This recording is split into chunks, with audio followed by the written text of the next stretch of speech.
আমাদের এই যে ৮ম বর্ষ ব্রাকসা ব্রাত্য নাট্যজনের যে নাট্যমেলা আয়োজন হয়েছে, আজকে তার ৩য় দিন ছিল এবং আপনাদের যে অভিনয় আমরা দেখলাম, আমাদের দেখে খুবই ভালো লেগেছে। সবার খুব ভালো লেগেছে।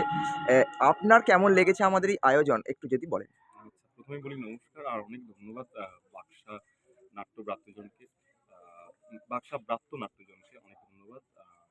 যে আমাদেরকে এখানে আমন্ত্রণ জানিয়েছে। অনেককে অনেক ধন্যবাদ যে আমাকে আমার নাটকে পাঠ করার সুযোগ করে দিয়েছে। এখানে এসে সবথেকে বড় কথা হচ্ছে আমি ১ম এই যখন দেখলাম যে এখানে আয়োজন করা হয়েছে বাকসার এই জায়গাটাতে একটা নাট মন্দির পুজোর মণ্ডপ যেটা বোধহয় ১৭২০ সালে স্থাপিত। এখন ২০২৫ সাল চলছে। ফলে ৩০৫ বছরের কাছাকাছি একটা সময়।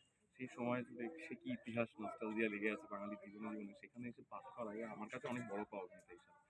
সংক্ষিপ্ত ক্ষুদ্র অভিনয়ের জীবনে আমি বিভিন্ন আমি প্রত্যন্ত জায়গায় পাঠ করার সুযোগ হয়েছে কিন্তু এটা আমার কাছে স্পেশাল হয়ে থাকবে বহুদিন ধরে। এবং সবথেকে বড় কথা হচ্ছে সেইখানে মানুষজনকে থিয়েটার মনস্ক করে তোলা, তাদেরকে নিয়ে এসে থিয়েটার দেখানো এবং একটা থিয়েটারে ভালো দর্শক তৈরি করা যারা ডিস্টার্ব করছে না, মোবাইল বাজছে নিজের থেকে বন্ধ করে দিচ্ছে, বলতে হচ্ছে না।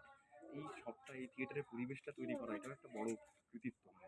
বাকসা ব্রাত্য নাট্যজন তারা থিয়েটারে একটা অবদান রাখছে এরকম একটা ফেস্টিভ্যাল করে। তাদের এই বছর বোধহয় তাদের দলের ২৬ বছর আর ৮ম বর্ষ তাদের ফেস্টিভ্যালে। আমি বলব ভরে ভরে আপনারা আসুন পরের ফেস্টিভ্যাল। আমার খুব আগ্রহ রইল পরের বছর আবার আসার, দেখার। আর যদি সুযোগ হয় আমি আসবো নিশ্চয়ই।